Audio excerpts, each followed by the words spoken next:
میرے والد اور سسر آپس میں ہو گیا میرے بھائی، تیرے والد اور سسر آپس میں بھائی ہیں. مفتی صاحب اگر کوئی شخص حنفی ہو لیکن وہ چند مسائل میں فقہ شافعی اور مالکی کو فالو کرے تو کیا وہ گنہگار ہوگا؟ گنہگار ہوگا کیونکہ یہ شہوت پرستی ہے. کیوں فالو کر رہا ہے؟ خواہشات کی خاطر اپنا مسلک بدل لینا یہ کسی کے نزدیک بھی جائز نہیں ہے. علامہ ابن تیمیہ رحمہ اللہ جو بڑے تقلید کے خلاف تھے، انہوں نے بھی یہ بات لکھی ہے کہ اگر آپ کی ایک رائے ہے اور آپ صرف خواہشات کی بیس پہ دوسرے فقہ کو فالو کر رہے ہیں تو یہ ناجائز اور حرام ہے. اس کی میں دلیل قرآن سے دیتا ہوں. دیکھو قرآن میں کیا ہے. یہودی آئے نبی صلی اللہ علیہ وسلم کے پاس. یہودیوں میں ایک شادی شدہ مرد اور عورت نے زنا کیا. توجہ ہے نا آپ لوگوں کی؟ شادی شدہ مرد اور عورت نے زنا کیا. وہ نبی صلی اللہ علیہ وسلم کے پاس آئے کہ آپ فیصلہ کریں کیا سزا ہے. وہ نبی کے پاس کیوں آئے؟ اس لیے کہ تورات میں لکھا ہوا تھا دونوں کو پتھروں سے مار کے ہلاک کر دو، رجم کرو. یہودیوں نے بولا یار یہ تورات پر عمل تو بڑا مشکل ہے، یہ والا فیصلہ ہم کس سے کرواتے ہیں؟ محمد صلی اللہ علیہ وسلم سے.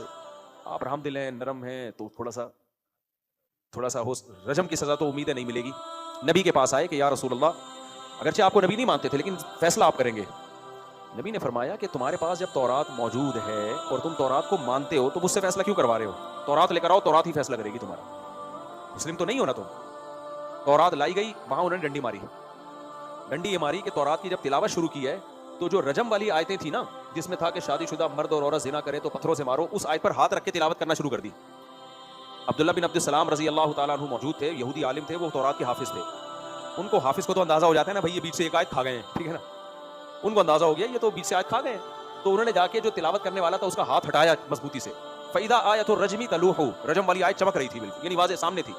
تو نبی نے حکم دیا تورات کے مطابق فیصلہ ہوگا اور ان کو رجم کیا جائے. اس پہ قرآن کی آیتیں نازل ہوئیں. وَكَيْفَ يُحَكِّمُونَكَ، لوگ مجھے کہتے ہیں آپ قرآن کی آیتوں کے حوالے نہیں دیتے. بھائی میں پوری آیت پڑھ کے سنا دیتا ہوں، تو ریفرنس کی کیا ضروری ہے؟ اس سے مضبوط ریفرنس کوئی ہوگا؟ قرآن کہتا ہے وَكَيْفَ يُحَكِّمُونَكَ وَعِندَهُمُ التَّوْرَاةُ فِيهَا حُكْمُ اللَّهِ. اے نبی یہ آپ سے فیصلہ کیسے کروا رہے ہیں جبکہ ان کے پاس تورات موجود ہے جس میں اللہ کا حکم لکھا ہوا ہے؟ اس سے کیا پتہ چلتا ہے؟ آپ کا کیا خیال ہے، کیا نبی کا فیصلہ غلط ہو سکتا تھا؟ بولو. 100% صحیح فیصلہ کس کا ہوتا؟ نبی کا. کیونکہ اسلام جب آیا تورات منسوخ ہو گئی. اس پہ تو ان کو اپریشیٹ کرنا چاہیے تھا کہ بھائی تورات چھوڑ کر کس کے پاس آ رہے ہیں؟ اسلام کے پاس آ رہے ہیں. نہ، اسلام نے کہا کہ نیت ٹھیک نہیں ہے. سمجھ میں آ رہی ہے بات؟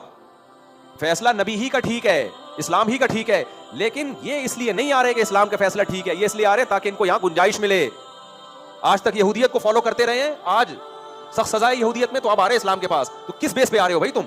ہم کہتے ہو آپ فقہ حنفی کو فالو کرتے رہے ہو، ٹھیک ہے، امام شافعی بھی برحق امام ہے، لیکن آپ اس موقع پہ فقہ حنفی کو چھوڑ کر شافعی کی طرف جا رہے ہو. کس بیس پہ جا رہے ہو آپ؟ خواہشات کی بیس پہ جا رہے ہو. یہ بیس ٹھیک نہیں ہے، لہذا اس بیس پہ جانے کا آپ کو گناہ ملے گا.